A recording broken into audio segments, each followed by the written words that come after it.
Under the blistering summer heat of Arizona, veteran Michael Hart thought he was only returning to Flagstaff to claim his grandmother's worn-down wooden house. But it wasn't Michael who sensed something first. It was his German shepherd, Rex, who suddenly stopped and stared toward the tree line, ears lifted, body tense. Hidden beneath the pines stood a small cabin he barely remembered, its door sealed shut with steel since 1950, untouched for 70 years. And when Rex began scraping through the dry leaves at its doorstep, Michael realized the dog hadn't just found an old, forgotten building. He had uncovered the first clue to a secret this mountain town had quietly buried for generations. Please support us by subscribing to the channel. The desert summer heat shimmered over Flagstaff, turning the air above the pine-lined road into a trembling veil of gold. When the old pickup turned up Sierra Ridge, veteran Michael Hart tightened his grip on the steering wheel. The worn leather creaked beneath his hands, familiar yet strangely heavy with memory. Michael's broad frame leaned slightly forward as if bracing for something unseen. His sun-creased skin and square jaw carried years of unspoken history, and the quiet in his eyes hinted at battles he never retold. Riding beside him, Rex sat upright, his 5-year-old German shepherd body strong, balanced, and attentive. Rex's black and tan coat shimmered in the sunlight, his ears twitching with every shift of wind. The dog rarely barked without reason, a loyal guardian shaped by discipline and instinct. Today he sensed Michael's tension long before the man acknowledged it himself. It had been 24 years since Michael last drove this road. Back then he was a boy carrying a fishing rod and muddy boots, not a veteran returning with ghosts resting quietly in his chest.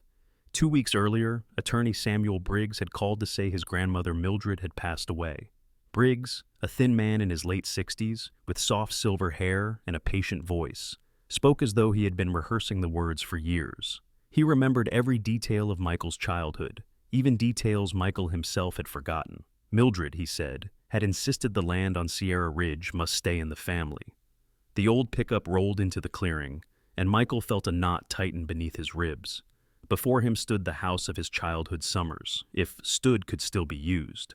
The roof sagged, the porch dipped dangerously, and the windows stared at him like tired eyes. Still, this was the place where Mildred hummed country tunes and called him her little mountain shadow. That memory rose softly, almost painfully, as he stepped out of the truck. The heat hit him hard, the kind of dry heat that stole breath and settled like dust on skin. Rex hopped him down beside him, tail low but alert. His nose twitched as he moved ahead, tracing old scents buried beneath pine needles and sun-baked earth. The silence surrounding them felt heavy, as if the ridge itself was listening. Then Rex stopped, completely. His tail stiffened, his ears locked forward.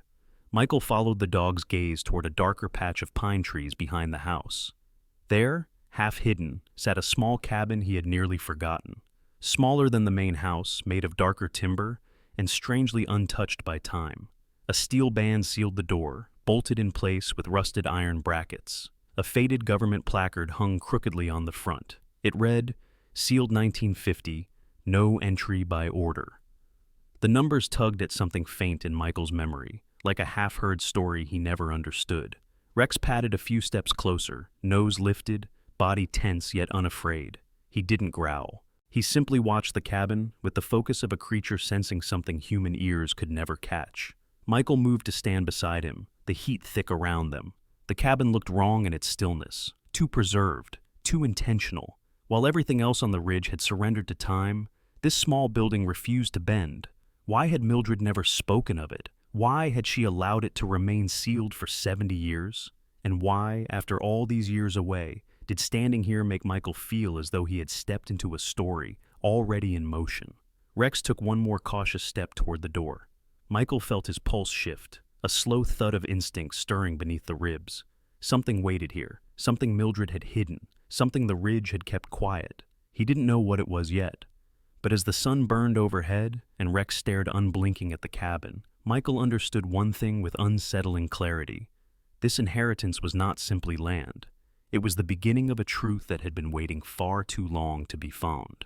The heat had settled deeper by late afternoon, turning the inside of the old house into a slow oven where dust floated like tiny sparks in the slanted light. Michael stepped through the doorway with careful steps, Rex close at his heel, the dog's paws brushing across warped floorboards that creaked as if resenting being disturbed after years of stillness.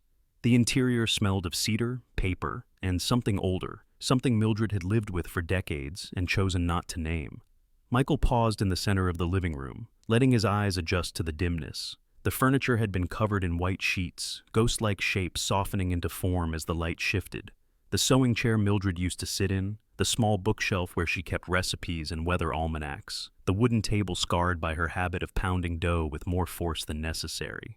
It felt strange standing inside the life she left behind, as if each object waited for him to remember how to belong here.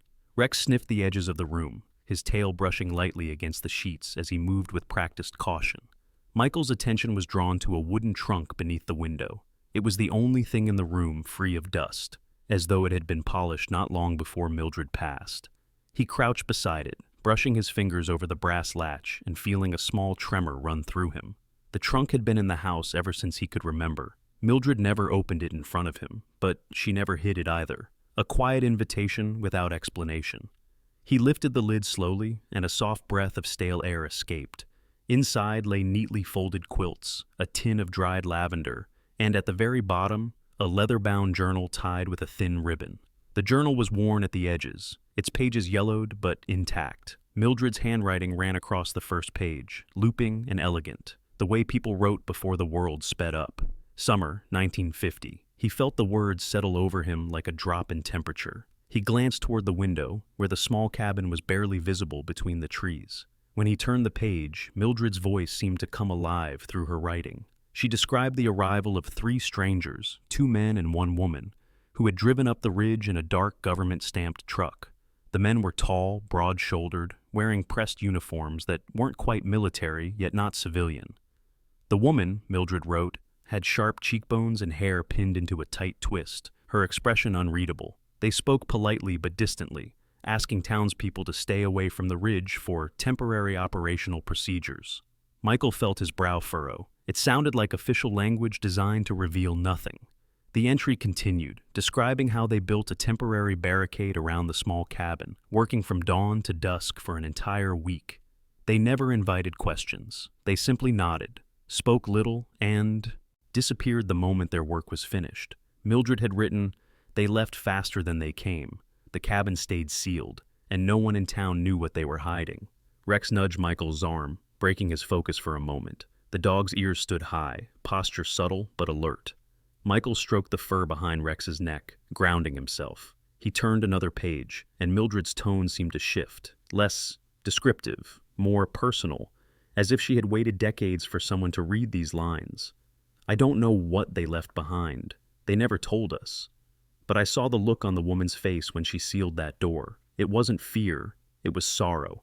The entry continued in a more hurried scrawl. "The sheriff came by later. He said it was all routine.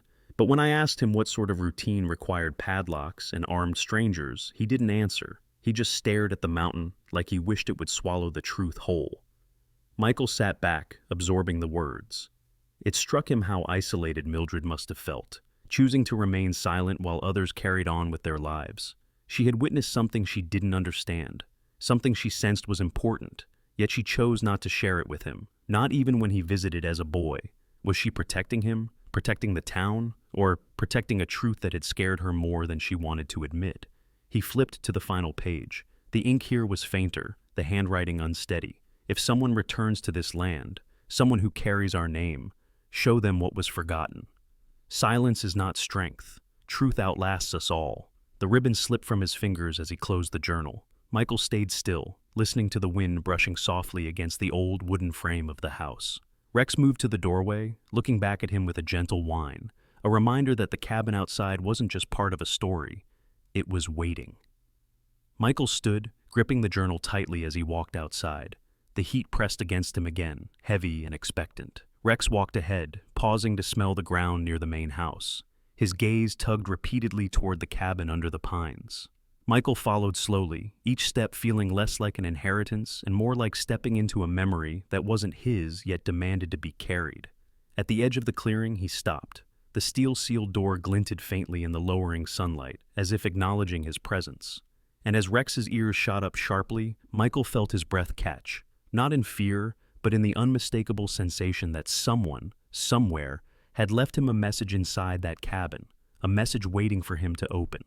The sun had begun its slow descent, stretching long amber shadows across Sierra Ridge as Michael made his way toward the cabin, the journal tucked firmly under his arm. The heat still clung to the air, but the light had softened, turning the forest into a muted canvas of gold and dust. Rex trotted ahead with a steady, purposeful stride, his tail held low but alert.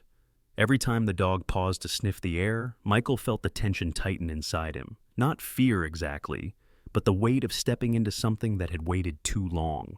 When they reached the cabin, the steel band across the door glinted with a dull, rusted sheen. The bolts, though old, were still firm, the metal warped slightly by decades of harsh summers. Michael crouched beside the base of the door and ran his fingers over the worn indentation where the padlock had once hung. He remembered nothing about this place from childhood, and yet, standing here now, he sensed the outline of a memory he couldn't quite grasp, as if the cabin had always been watching him grow from afar.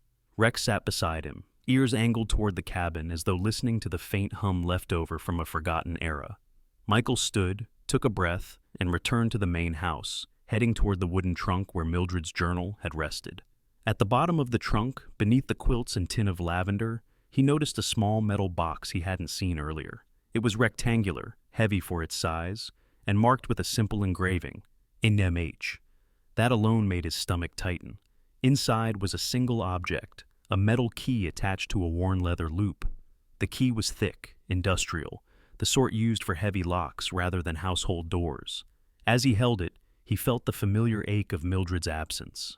It was the ache of someone who had lived a long life full of choices she never explained. Back at the cabin, the metal key slid into the lock with a scraping protest, as if resisting after decades of silence. Michael pushed harder. The rusted steel band groaned before finally snapping free, dropping to the ground with a dull thud that felt far louder in the still summer air. Rex tensed, but did not growl. The dog stepped closer, nose lifted, breathing in the disturbed dust of a door that hadn't opened since 1950. Michael placed his palm on the wood, pushed gently at first, then with more force. The hinges creaked like brittle bones as the door opened to reveal a room drenched in shadows and stale air. The interior was smaller than he expected. Just a single room, but it felt like stepping into a sealed time capsule. The smell was old paper, rust, and something metallic. Against the far wall sat a bulky radio unit, the kind used during the early Cold War years. Heavy dials, thick cables, the microphone resting on the table as if someone had just stepped out mid-transmission. Its presence sent a faint chill along Michael's arms. He had worked with modern communications equipment during his service, but this felt like the skeletal ancestor of everything he had ever used. To the right of the radio stood a wooden table stacked neatly with files. Their edges had darkened with age but remained surprisingly intact. One folder sat on top, labeled in faded ink, Project Summer Echo. Michael opened it while Rex sniffed the corners of the room. The first few pages contained typewritten reports, brief, clinical, and stripped of explanation. They described a mining survey conducted that summer by an independent contract company. Michael scanned the words quickly, and the truth began forming with quiet clarity. There had been an accident in one of the shallow exploratory shafts. Not an explosion, not a collapse, nothing catastrophic, but a miscalculated excavation that compromised the ground, rendering the area unsafe. Technically minor, yet significant enough to raise questions for regulators, questions the company did not want. The next pages shifted tone. They detailed the arrival of the 3 individuals Mildred mentioned, officials whose task was not to fix the issue, but to obscure it.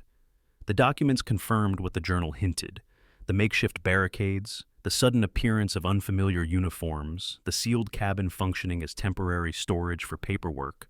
The company wanted kept out of public view. It wasn't sinister, not violent or frightening, just the blunt machinery of corporate avoidance, a cover-up meant to sidestep fines, delays, and legal scrutiny. In those days, Michael knew, it was easier to bury a mistake than answer for it. He found a handwritten note at the bottom of the file, unsigned, but in a tight, stern script. Keep this site closed. Do not reopen without direct authorization. The words bore the tone of someone accustomed to silence being the safest path forward. Michael let out a slow breath. Mildred had known all along, not the full details perhaps, but enough to sense that the truth had been folded away to spare someone's reputation. She had chosen to keep the cabin sealed, not out of fear, but out of a quiet obligation to hold on to what others wanted forgotten. Rex nudged Michael's knee, drawing him from his thoughts. The dog's gaze followed the radio, as though expecting it to crackle back to life. Michael gently placed the file back onto the table. The room felt less like a vault of secrets and more like a relic of human imperfection, a record of something clumsy and inconvenient rather than sinister. But as he stepped back toward the doorway, he couldn't shake the weight of Mildred's final line in the journal: "Show them what was forgotten." Outside, the air was still hot, but the wind had begun to pick up, rustling the pine branches.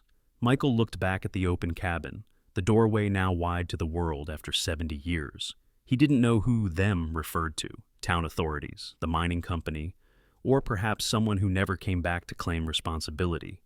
But he knew one thing with certainty: the past had stayed buried long enough, and Mildred had trusted him to be the one to lift the lid. And as he closed the cabin door behind him, he noticed something he hadn't before: a faint set of footprints in the dust outside, lighter than his, fresher than they should have been. Someone else had been here recently. The next morning, the heat rose early, turning the air above Sierra Ridge into a wavering curtain of dry light. Michael stepped onto the porch with Rex beside him, the dog's ears already tilting toward the road, as if anticipating trouble. The ridge was quiet, but not peaceful, quiet in the way a held breath was quiet, waiting for something to break. Michael's mind still lingered on the fresh footprints he had found near the cabin the day before. By midday, a dust trail appeared from the direction of Flagstaff. A dark gray SUV rolled to a stop at the base of the clearing, its polished frame looking almost foreign against the weather-beaten wood of the old house. A man stepped out: Richard Cole. He was in his late 40s, tall, with a narrow, angular face and a trimmed beard streaked with premature gray. His posture was rigid, like someone accustomed to control, and his tailored shirt contrasted sharply with the rugged mountain surroundings. Richard adjusted his cufflinks before walking toward Michael, with a practiced smile that didn't quite reach his eyes. He introduced himself in a smooth voice, explaining he represented Canyon Tech, a mining corporation that had inherited operations from various companies dating back to the 1950s. His handshake was firm but cold, the type of handshake meant to signal dominance rather than courtesy. Michael watched him closely, noting the faint sheen of sweat on the man's brow, despite the controlled confidence in his expression. Richard began with polite conversation, asking about Mildred's passing and offering rehearsed condolences. Yet each sentence carried a calculated undertone, as if he were measuring Michael's responses. He finally shifted to the real reason for his visit. Canyon Tech wished to buy all of Sierra Ridge. The offer he named was unusually high, too generous to be casual interest.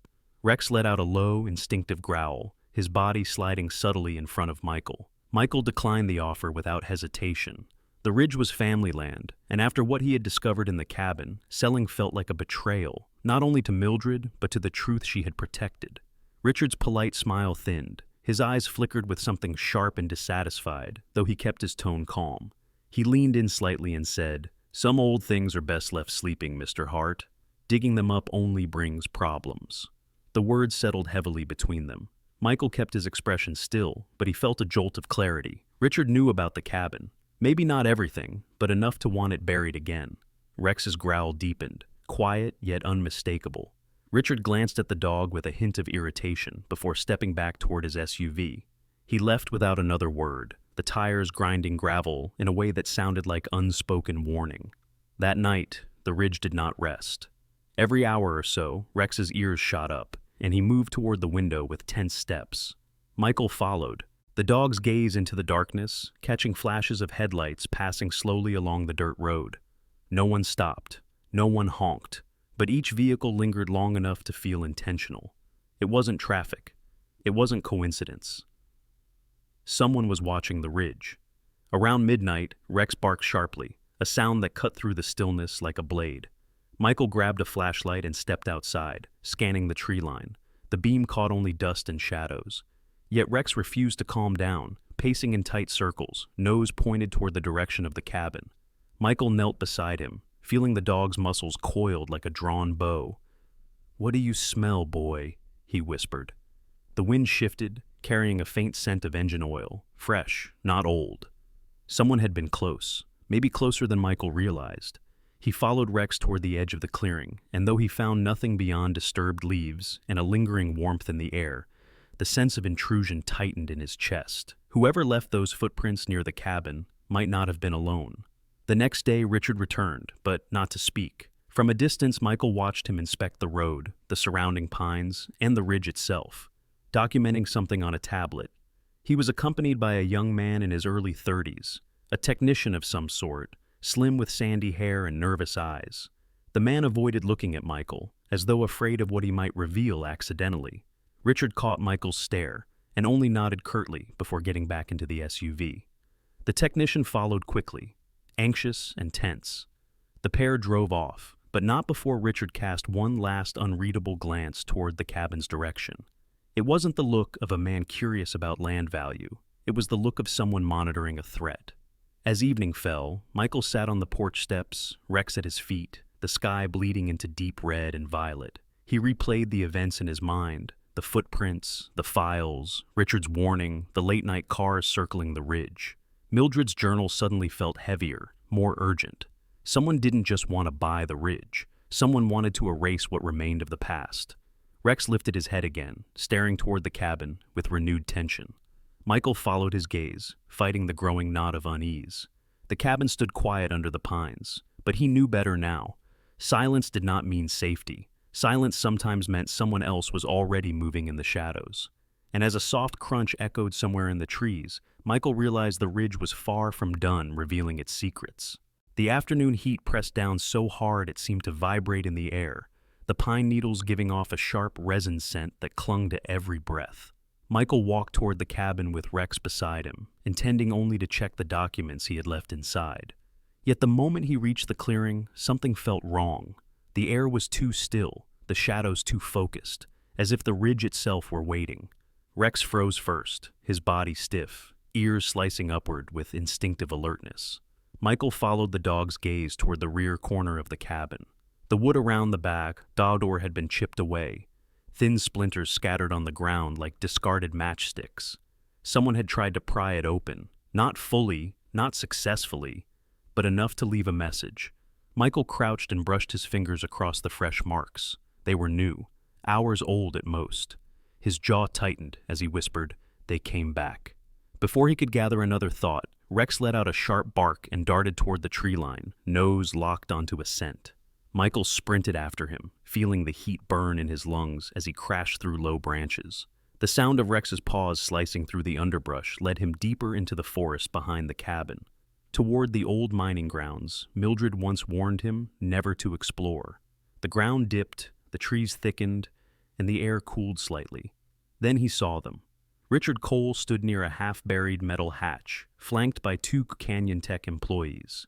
Richard's face, flushed in the heavy heat, twisted in irritation the moment he spotted Michael. The two employees were both men in their late 30s, muscular and sunburned, wearing dark company vests. One had a shaved head and a heavy brow, giving him a permanent scowl. The other was tall and wiry, with sandy hair and deep-set eyes that flicked nervously over the surroundings. Their tools lay scattered at their feet, crowbars, metal cutters, and a drill fitted to slice through steel.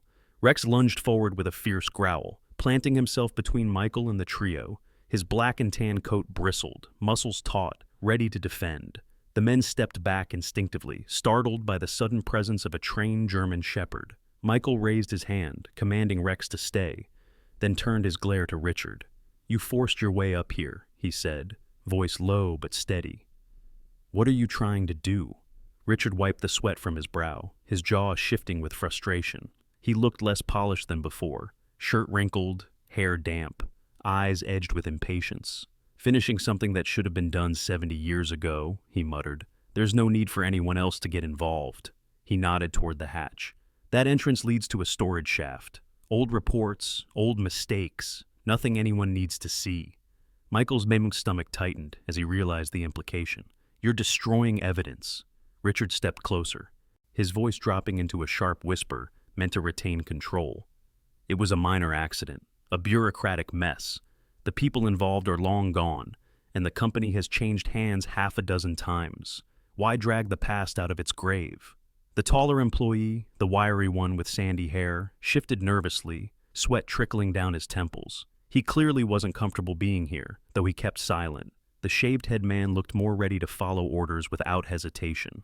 his heavy-set shoulders angled forward as though he expected this to turn into a physical confrontation. Michael straightened, planting his boots firmly in the dry soil. That mess is part of the truth. Mildred kept the documents because someone should have faced it, and I won't let you erase it now. Richard's expression hardened, his patience finally snapping. You're in over your head, Hart. You don't understand what you're stirring up. His eyes darkened with something sharper than anger, fear mixed with entitlement. Leave the past alone. Take the offer. Walk away while you still can. Rex growled louder, stepping forward until his shadow touched Richard's boots. The shaved-head employee instinctively grabbed a crowbar, but Richard held up a hand, ordering him to stop. Michael took one step closer, the heat blazing off the ground like a forge. If you take one more step toward that hatch, he said, I'll call federal authorities. This land is mine. Whatever you're trying to bury ends here. The clearing fell silent except for the wind brushing the pines. Richard's jaw flexed, and for a moment it looked as though he might push forward anyway. The wiry employee shook his head almost imperceptibly, urging retreat. Finally, Richard exhaled sharply. Defeat or delay, Michael couldn't tell. He stepped back, dust kicking beneath his boots. You don't know what you're touching, Hart, he said, voice laced with warning. There are things on this ridge that were never meant to see daylight. Things bigger than you, me, or your grandmother. Rex barked once, a final warning that echoed off the trees. Richard narrowed his eyes, then motioned for his men to pack up. The trio retreated toward the SUV waiting at the base of the slope, leaving behind a half-open hatch and a silence that felt heavier than before. Michael stood in the heat, fists clenched, Rex pressed against his leg. The ridge hummed with tension. The confrontation had ended, but the real battle was just beginning. The sun dipped low over Sierra Ridge, the sky washed in orange and muted rose as Michael stood on the porch, watching Rex pace with restless circles. The confrontation with Richard had left a residue in the air, a tension that felt like static clinging to the skin. Michael knew the mining company would not give up easily, but he also knew he couldn't fight this alone. The ridge held a story bigger than him, bigger than Mildred, and someone needed to help him bring it into the light. The next morning, he drove into Flagstaff with Rex resting in the passenger seat, the dog's head leaning slightly out the window as if guiding the wind. Michael wasn't sure where to begin, but he remembered a name, a reporter who had grown up in town and built a reputation for pursuing stories others tried to bury. Laura Mitchell. She was not just known for her work, she was respected for her stubbornness, a quality Michael suddenly found himself grateful for. He found her in a small independent newsroom tucked behind a diner on Aspen Avenue. Laura was in her late 30s, slim with a poised posture and a sharp, alert gaze. Her dark auburn hair was tied loosely at the back, strands falling against lightly freckled skin that hinted at years spent chasing stories across desert highways. She wore a pale denim shirt rolled at the sleeves, revealing a silver bracelet that clicked softly as she typed. Her expression was focused, intense, but softened slightly when she looked up to see Michael and Rex at her door. Michael introduced himself briefly, though he could tell Laura already recognized him. Flagstaff had a way of making news travel faster than the wind. She studied him with a mixture of curiosity and concern, noticing the fatigue around his eyes and the rigid set to his shoulders. You look like a man who didn't come here by accident, she said, her voice firm but not unkind. He placed Mildred's journal and the file labeled Project Summer Echo on her desk. As she read, her brows drew together slowly, her breath sharpening. She asked precise questions, her tone controlled but steadily rising with urgency. Laura wasn't one to accept vague details. She pressed for clarity. Who had tried to break into the cabin? How many men were with Richard? What equipment they carried? Which documents he had found untouched? Every new piece of information made her jaw clench with a growing sense of injustice. When Michael finished recounting the confrontation on the ridge, Laura leaned back in her chair, fingers tapping lightly against the wooden surface. If what you're saying is true, she murmured, this isn't just a forgotten mining accident. This is a company covering its tracks for 70 years. She stood abruptly, her posture sharp with determination. They don't get to erase that. Laura contacted the state police, forwarding scanned pages of Mildred's journal and the files from the cabin. The detective assigned to her case, Marcus Reyes, was a broad-shouldered man in his early 40s with deep brown skin and a calm, measured demeanor. His short-cropped hair and neatly trimmed beard gave him an air of collected authority. Marcus had a reputation for integrity, someone unaffected by pressure from large corporations. When he arrived at the newsroom, he greeted Michael with a respectful nod, his eyes steady and assessing.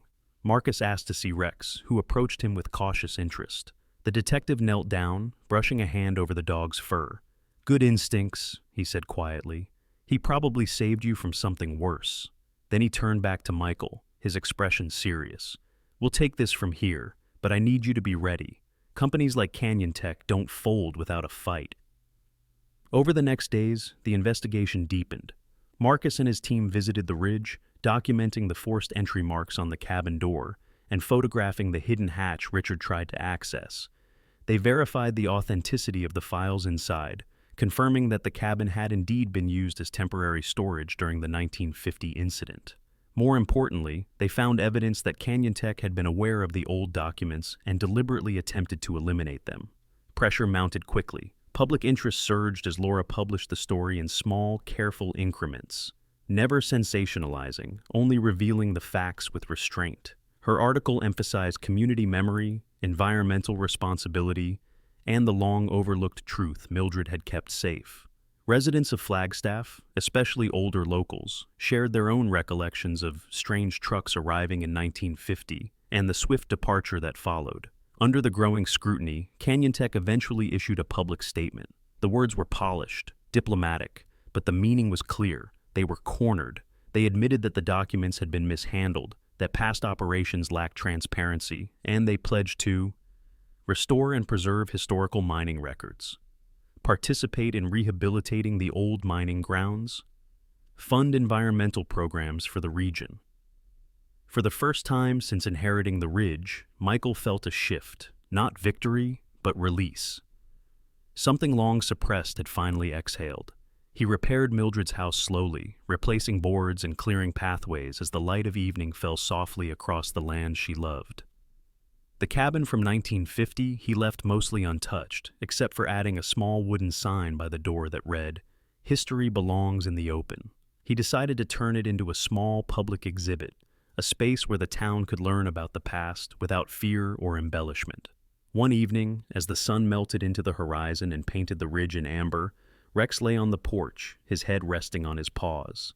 He watched the tree line with calm vigilance, as though guarding the peace they had fought to win. Michael sat beside him, breathing in the warm pine air and feeling, for the first time in years, that the land was no longer waiting in silence. It was finally heard. In the quiet that followed the truth finally coming to light, Michael often found himself standing on the porch at dusk, watching the last rays fade behind Sierra Ridge. He realized something simple yet profound. Sometimes God's miracles don't arrive as thunder in the sky, or burning signs carved into stone. Sometimes they come as a loyal dog nudging us forward, a forgotten journal guiding us home, or a truth buried in silence finally rising to meet the light. Life has a way of testing all of us, through loss, through confusion, through moments when we feel like we're carrying the weight of the world alone. But the ridge taught Michael what so many of us discover in our own journeys. God places the right people, the right signs, and even the right animals in our path exactly when we need them. Not to rescue us, but to remind us we were never walking alone.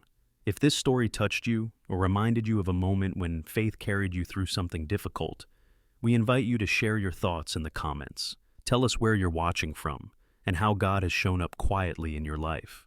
And if you'd like more stories like this, stories of truth, hope, and the small everyday miracles we're blessed with, please subscribe to the channel, leave a like, and share this video with someone who might need a little light today.